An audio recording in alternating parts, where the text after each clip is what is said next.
महाराष्ट्रात घरोघरी नाश्त्यासाठी आठवड्यातून 2 ते 3 वेळा आवर्जून बनवला जाणारा पदार्थ म्हणजे कांदे पोहे. कांदे पोहे बनवताना जर ते जास्त भिजवले गेले तर त्याचा गोळा होतो आणि जर कमी भिजवले गेले तर कडक होतात.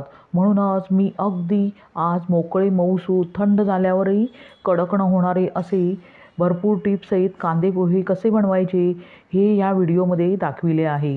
तेव्हा व्हिडिओ शेवटपर्यंत पहा. नमस्कार, नम्रताज रेसिपीमध्ये आपले खूप खूप स्वागत. आज आपण बनवणार आहोत कांदे पोहे, जे नाश्ता सेंटरसारखे 3 ते 4 तास ठेवले तरी मऊच आणि मोकळेच राहतात आणि कडक होत नाहीत. तेव्हा व्हिडिओ स्किप न करता पूर्णपणे पहा आणि मुख्य म्हणजे नम्रताज रेसिपीला सबस्क्राईब करा. अगदी निःशुल्क आहे आणि सोबतचे बेल आयकॉनही प्रेस करा, म्हणजे मी जे नवनवीन व्हिडिओ बनवेन त्याचे नोटिफिकेशन तुमच्यापर्यंत पोहोचेल. लाईक करा आणि आपल्या मित्रमैत्रिणींना शेअर करा. चला तर मग जास्त वेळ न घालवता नाश्त्यासाठी गरमागरम मऊ मोकळे असे कांदे पोहे बनवायला सुरुवात करूया. नाश्ता सेंटरसारखे मऊ मोकळे कांदे पोहे बनवण्यासाठी प्रथम आपल्याला जाडे पोहे एका चाळणीने चाळून घ्यायचे आहेत. त्यासाठी इथे मी एक चाळणी घेतली आहे आणि त्याखाली एक ताटही ठेवले आहे. त्यामध्ये आपण 2 वाट्या जाडे पोहे घालूया. कांदे पोहे बनवताना नेहमी जाडे पोहेच घ्यावेत. आता चाळणीने आपण हे पोहे अगदी व्यवस्थित चाळून घेणार आहोत. अशा प्रकारे पोहे चाळून घेतल्याने त्यातील धूळ, दगड व कचरा निघून जातो आणि अख्खे पोहे चाळणीत राहतात आणि पोहे चाळून घेतल्याने ते चिकटही होत नाहीत. म्हणून नेहमी कांदे पोहे बनवताना अशा प्रकारे पोहे चाळून घ्यायचे आहेत. आपण पाहू शकता मी पोहे चाळून घेतले आहेत व त्यातील दगड व कचरा ताटात पडला आहे.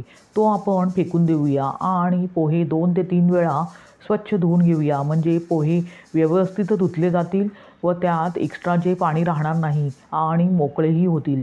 आपण पाहू शकता पोहे अगदी मी व्यवस्थित धुवून घेतले आहेत आणि चाळणीखाली ताटही ठेवले आहे.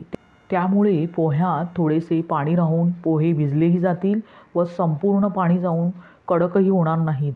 आता चाळणीवर झाकण ठेवूया, म्हणजे पोह्यातील मॉइश्चर टिकून राहते आणि पोहे 5 ते 7 मिनटे भिजण्यास ठेवूया. साधारणतः 5 ते 7 मिनटानंतर पोहे अगदी व्यवस्थित भिजल्यावर इथे मी गॅसवर एक कढई गरम करत ठेवली आहे. त्यात 2 चमचे तेल घालूया. तेल तुम्ही तुमच्या आवडीनुसार इथे वापरू शकता. तेल थोडेसे गरम झाल्यावर त्यात पाव वाटी शेंगदाणे घालूया. शेंगदाण्यांचे प्रमाणही तुम्ही तुमच्या आवडीनुसार इथे वापरू शकता आणि खमंग होईस्तोवर भाजून घेऊया. शेंगदाणे भाजत असताना गॅसची फ्लेम मीडियम ठेवायची आहे आणि सतत ढवळत राहायचे आहे. साधारणतः 2 मिनटानंतर आपण पाहू शकता शेंगदाणे खमंग भाजले गेले आहेत.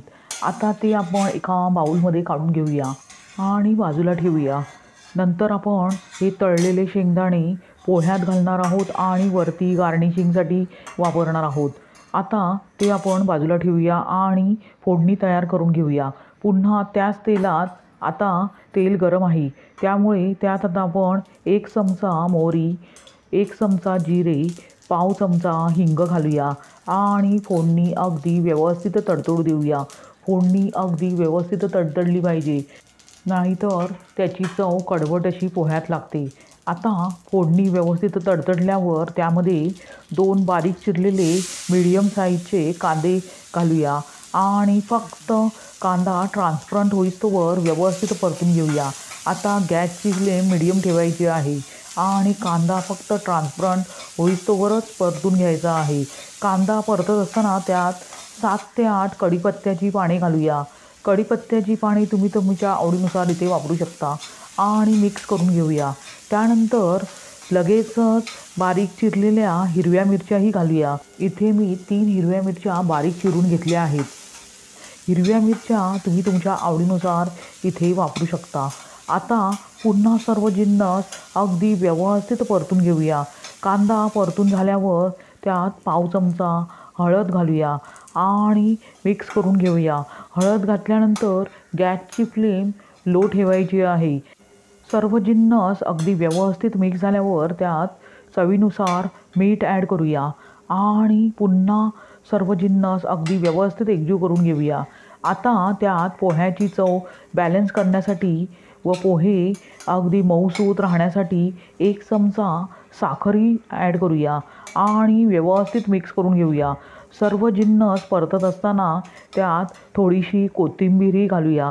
राहिलेली कोथिंबीर आपण नंतर वापरणार आहोत। आपण पाहू शकता सर्व जिन्नस अगदी व्यवस्थित एकजीव झाले आहेत। ह्या स्टेजमध्ये त्यात आपण भिजवून घेतलेले जाडे पोहे घालूया। आपण पाहू शकता पोहे किती मोकळे सुटसुटीत भिजले गेले आहेत। आता ते लगेचच आपण फोडणीत घालूया आणि हलक्या हाताने अगदी व्यवस्थित मिक्स करून घेऊया। पोहे भिजवून घेतल्यावर हाताने एकसारखे करून घ्यायचे आहेत, म्हणजे पोहे मोकळेच राहतात, चिकटत नाही। पोहे फोडणीत घातल्यावर गॅसची फ्लेम बंद करायची आहे आणि व्यवस्थित मिक्स करून घ्यायचे आहे। आपण पाहू शकता पोहे एकसारखे मी अगदी व्यवस्थित एकजीव करून घेतले आहेत। आता ह्या स्टेजमध्ये त्यात 1 चमचा लिंबाचा रस घालूया आणि पुन्हा पोहे अगदी व्यवस्थित हलक्या हाताने मिक्स करून घेऊया। लिंबाचा रस पोह्यात घातल्याने पोह्यांची चव आंबट गोड तिखट तर होतेच, पण पोहे शेवटपर्यंत मऊ मोकळे सुटसुटीत राहतात। आता सर्व जिन्नस पोह्यात मिक्स झाल्यावर कढईवर 1 मिनिटभर झाकण ठेवूया आणि गॅस बंद करून एक वाफ येऊ देऊया, म्हणजे कांदे पोहे खाण्यासाठी तयार होतील। साधारणतः 1 मिनिटानंतर आपण पाहू शकता पोहे खाण्यासाठी तयार झाले आहेत। आता त्यात आपण वरून कोथिंबीर भुरभुरूया आणि तळून घेतलेले थोडेसे शेंगदाणेही आपण पोह्यात ॲड करूया आणि पुन्हा हलक्या हाताने पोहे अगदी व्यवस्थित एकजीव करून घेऊया। अशा प्रकारे तयार झाले सर्व चवींनी परिपूर्ण असे गरमागरम मऊ मोकळे सुटसुटीत असे कांदे पोहे। लगेचच ते आपण सर्व करूया।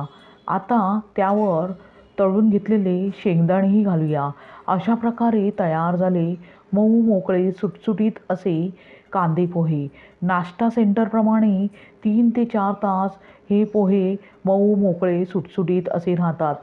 तुम्ही अशा प्रकारे मऊ मोकळे सुटसुटीत आणि चविष्ट असे कांदे पोहे बनवून पहा आणि त्याचा आस्वाद घ्या। तुम्हाला ही रेसिपी कशी वाटली ते कमेंट करून सांगा आणि मुख्य म्हणजे नम्रताज रेसिपीला सबस्क्राईब करा, अगदी निःशुल्क आहे आणि सोबतचे बेल आयकॉनही प्रेस करा, म्हणजे मी जे नवनवीन व्हिडिओ बनवेन त्याचे नोटिफिकेशन तुमच्यापर्यंत पोहोचेल। लाईक करा आणि आपल्या मित्रमैत्रिणींना शेअर करा। पुन्हा भेटूया अशाच चविष्ट आणि स्वादिष्ट रेसिपीसह। धन्यवाद। श्री स्वामी समर्थ।